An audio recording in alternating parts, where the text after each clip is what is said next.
Greetings, everyone. This is Eric Brown, MOBO-Media, MOBO-Media. Hey, coming at you again. Hey, I thought I'd talk about something kind of fun today. Filipino food. If you haven't tried Filipino food, you're missing out. Filipino food, obviously, is from the Philippines. It's a very savory style of food. A lot of it's comfort food.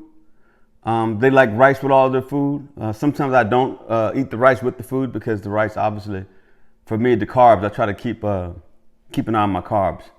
But I want to talk about my top 3 favorite Filipino foods. And I'll start with number 3 being my least favorite, all the way to number 1 being my favorite. So, first and foremost, Filipino food, has rich tradition. It's rich in culture. The Philippines is a very diverse country. They have over 7,000 islands. So as you can imagine, they also have diverse foods and diverse choices and diverse palates, depending on where you are within the Philippines. But overall, all the food, man, it's just great. It's great food. Some foods are more island-like. Some foods are more something that grandma would make. But but I want to talk about my top 3 favorite. So start with number 3. I think my number 3 favorite food, I think I want to say is it is pancit. Pancit is probably my number 3 favorite. Probably because I've had different varieties of pancit. I've had pancit over the years, and so pancit is like a comfort food to me as well. Pancit is a noodle. It's like a stir-fried noodle mixed with vegetables and meats and different things like that with a savory sauce. And so the Philippines call it pancit. They have 2 varieties. They have pancit bihon and pancit canton. I believe pancit bihon is the one with the small noodles. I think pancit canton has the thicker noodles. If I've got that wrong, I apologize to all my Filipinos out there. But pancit is a great food. The meats that you can put in the pancit with the stir fried, the noodles and then the vegetables. You can also put shrimp in pancit. I've seen pancit with obviously with pork in it.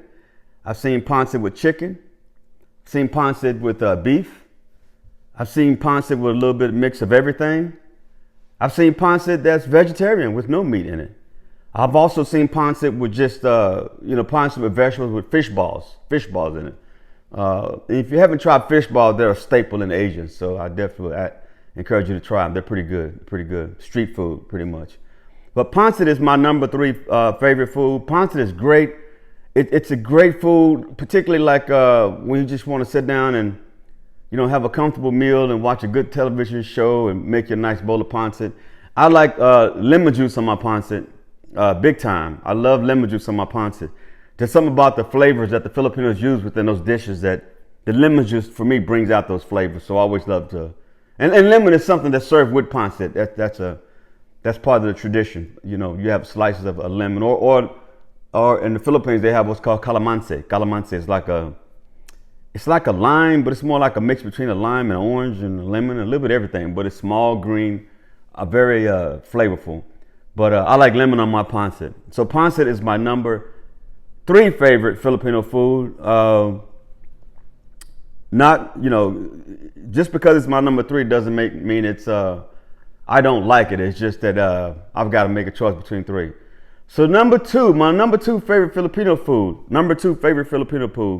Food. Dun, dun, dun, dun, dun.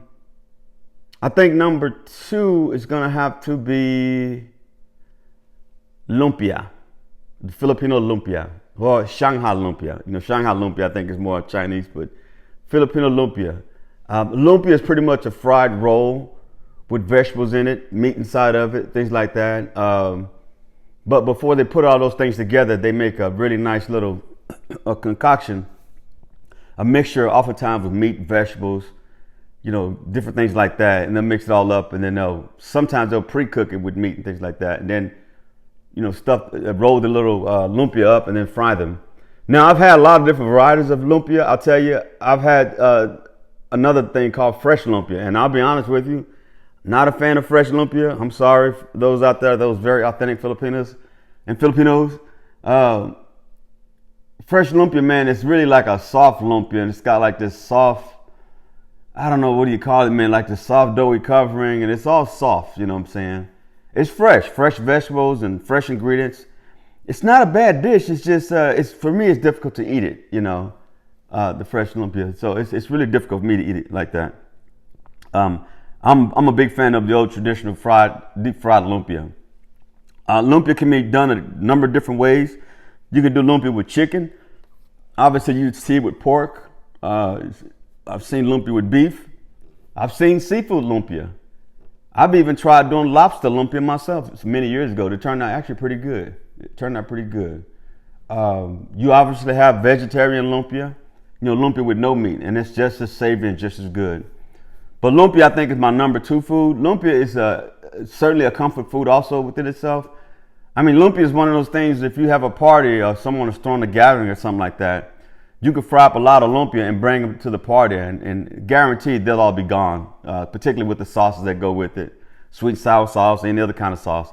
Hell, I even like barbecue sauce in my lumpia sometimes, But lumpia is probably my number 2 favorite Filipino food. Try not to eat too much lumpia because, it's obviously it's a fried dish, deep fried, the lumpia, the type that I'm talking about. But actually, I tried something unique here a couple of years ago. I used parchment paper, and my wife did some regular lumpia, rolled them and everything. And then what I did was I put the lumpia, I brushed them with probably olive oil or coconut oil once we rolled them and everything, brush them with oil on the outside, and then put them in the oven. And you keep turning them about every, 15, 20 minutes. Man, that is good. And it's just as fried, it's just deep fried lumpia. You get it on top of the stove.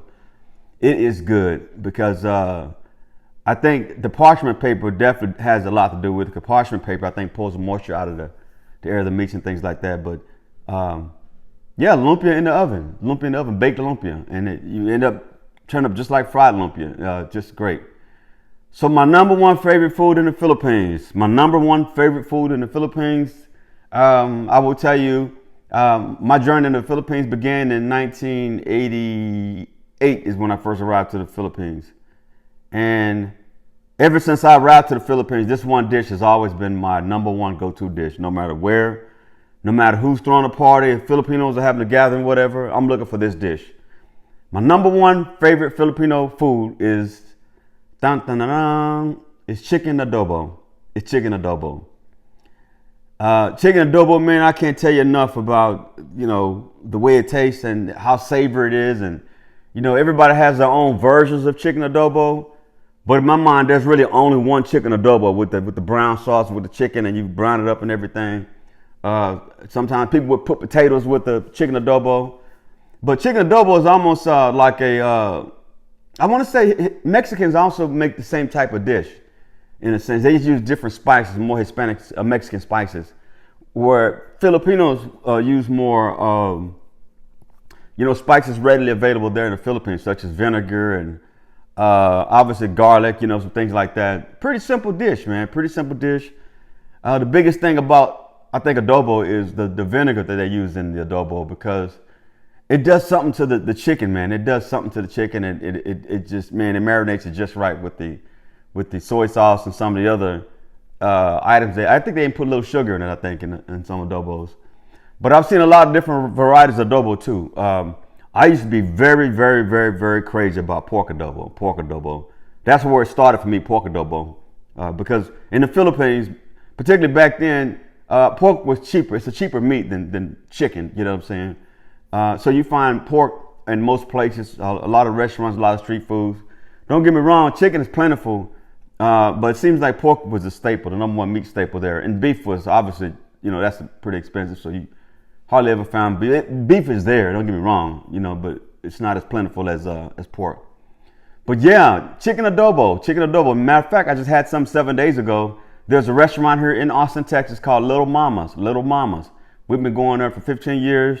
They make some really authentic Filipino food. And I want to say the 2 young ladies that work there, I think their mother actually does the cooking in the back. But I think now, I'm thinking maybe one of the young ladies or both the young ladies are cooking now. But it is some amazing food. They've got a couple of Filipino spots here, man. And, You know, over the years it came and gone, but man, I tell you, Little Mama's has stayed strong. They have always come through. We have never gotten a bad meal there. Eating everything from chicken adobo to panak beef to pompano, fried pompano. You know, pancit, obviously. Just halo. You know what I'm saying? They make a lot of great things there, man. So galunggong, galunggong fish. Y'all know what I'm talking about, Filipinos. And so Little Mama's a great place. If you're ever in Austin, man, check them out, Little Mama's. Now, don't confuse it with Little Mama Bakery. I guess there's a Little Mama Bakery I got confused with about a month ago or something, and I called it a pre-order. But it's Little Mama's Filipino Kitchen is what you should look out for. But yeah, those are my top 3 favorite Filipino foods. And chicken adobo, number 1. Lumpia, number 2. And pancit, number 3. But I will tell you, it doesn't stop there because there's a lot of great dishes in the Philippines. Everything from afritada to, milkfish. I love fried milkfish in the Philippines. Love it. The dry fish, I can't really get with the dry fish thing. I've tried it. I get it. But for me, sometimes the smell of dry fish is just, it's too much for me. And then plus it's like, it's really dry fish. I mean, it's like crust or something. It's really thin and really dried out. But I've had it for breakfast. I had it for breakfast one time at a friend's house, Filipino friend's house. And it was actually pretty good, man. Pretty good wake up meal, man. Some fried eggs and dry fish and some other stuff. But a lot of great dishes in the Philippines. If you ever run across a Filipino restaurant and have the opportunity to try those dishes, please do, because you won't be dissatisfied. One thing about Filipino food, they like to cook it all the way through. So you won't. It's rare that you'll find rare food, rare meats and things like that. So they like theirs cooked all the way through. That's just part of the tradition. Hey, with that, this is Eric Brown, MOBO-Media. MOBO-Media, please subscribe. Like I said, my top 3 Filipino foods. Please, if you ever get a chance to meet a Filipino, you got a friend for life.